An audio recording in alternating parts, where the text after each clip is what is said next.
DRDO यानी defence research development organisation अब directed energy weapons यानी ड्यूज बनाने की तैयारी कर रहा है। ये हथियार तकरीबन वैसे ही होंगे जैसे हॉलीवुड की मूवी सीरीज स्टार वॉर्स में दिखाए गए हैं।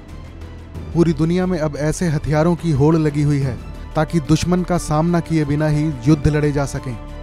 डीआरडीओ की कोशिश है कि घरेलू इंडस्ट्री के साथ मिलकर 100 किलोवाट क्षमता तक के डायरेक्टेड एनर्जी वेपन्स का विकास किया जाए। हालांकि पहले से ही कई ड्यूज प्रोजेक्ट्स पर काम चल रहा है। इन हथियारों में केमिकल ऑक्सीजन आयोडीन से लेकर हाई पावर फाइबर लेजर तक शामिल हैं।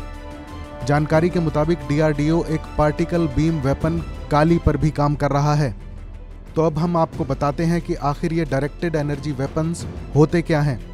परंपरागत हथियारों में काइनेटिक यानी गतिज और केमिकल यानी रसायन ऊर्जा का इस्तेमाल होता है। मिसाइलों और बाकी प्रक्षेपास्त्रों की मदद से टारगेट को उड़ाया जाता है, जबकि डायरेक्टेड एनर्जी वेपन्स में निशाने पर इलेक्ट्रॉनिक मैग्नेटिक एनर्जी या सब एटॉमिक पार्टिकल्स की बौछार करके टारगेट किया जाता है। इनके दो मेजर सब सिस्टम्स लेज़र सोर्स और पार्टिकल बीम कंट्रोल सिस्टम्स होते हैं। इनकी ताकत का अंदाज़ा इससे लगाया जा सकता है कि एक मिसाइल को उड़ाने के लिए किसी लेज़र वेपन की 500 किलोवाट की बीम काफ़ी है। अब आपको डायरेक्टेड एनर्जी हथियारों के फायदे भी बता देते हैं। इनकी रफ्तार रोशनी से ज़्यादा तेज़ है और निशाना बिल्कुल सटीक होता है। ये मिसाइलों के मुकाबले फ्लेक्सिबल हैं और खर्च भी कम आता है। डायरेक्टेड एनर्जी वेपन्स से कई टारगेट्स पर एक साथ निशाना लगाया जा सकता है। पावर सप्लाई ठीक हो तो इन हथियारों का कभी भी इस्तेमाल कर सकते हैं। डीआरडीओ ने अगले दशक के लिए जो रोड मैप तैयार किया है उसके मुताबिक फेज़ 1 में सेना और वायुसेना को कम से कम 20 tactical high energy laser systems की ज़रूरत होगी। इसमें विकसित हथियारों की रेंज 6 से 8 किलोमीटर होगी, जबकि फेज़ 2 में ऐसे लेज़र सिस्टम्स तैयार करने का प्लान है जिनकी रेंज 20 किलोमीटर से ज़्यादा है। भारतीय सेना को 20 high power electromagnetic weapon system की भी ज़रूरत होगी, जिनकी रेंज फेज़ 1 में 6 से 8 किलोमीटर और फेज़ 2 में रेंज 15 किलोमीटर से ज़्यादा होगी।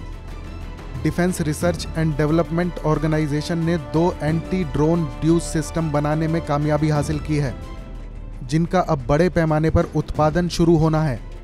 इनमें से एक 10 किलोवाट के लेज़र से हवा में 1 किलोमीटर की रेंज में टारगेट करने वाला ट्रेलर माउंटेड ड्यू है, जबकि दूसरा कॉम्पैक्ट ट्राइपॉड माउंटेड है जो 1 किलोमीटर की रेंज के लिए 2 किलोवाट लेज़र का इस्तेमाल करता है। ये सिस्टम सेनाओं, खुफिया एजेंसियों और पुलिस फोर्सेस को दिखाए जा चुके हैं। इन हथियारों की मदद से माइक्रो ड्रोन्स को जाम करने के अलावा उनके इलेक्ट्रॉनिक्स को भी नुकसान पहुंचाया जा सकता है। डीआरडीओ का ये स्वदेशी ड्यू सिस्टम अभी शुरुआती दौर में है। अमेरिका, रूस, चीन, जर्मनी और इजराइल के पास इससे काफ़ी शक्तिशाली ड्यूज हैं। कुछ साल पहले अमेरिका ने एक जंगी जहाज से 33 किलोवाट लेज़र के जरिए कुछ ड्रोन्स को टारगेट किया था। इस साल मई के महीने में अमेरिकी नौसेना ने एक ड्रोन एयरक्राफ्ट को हवा में ही नष्ट कर दिया था।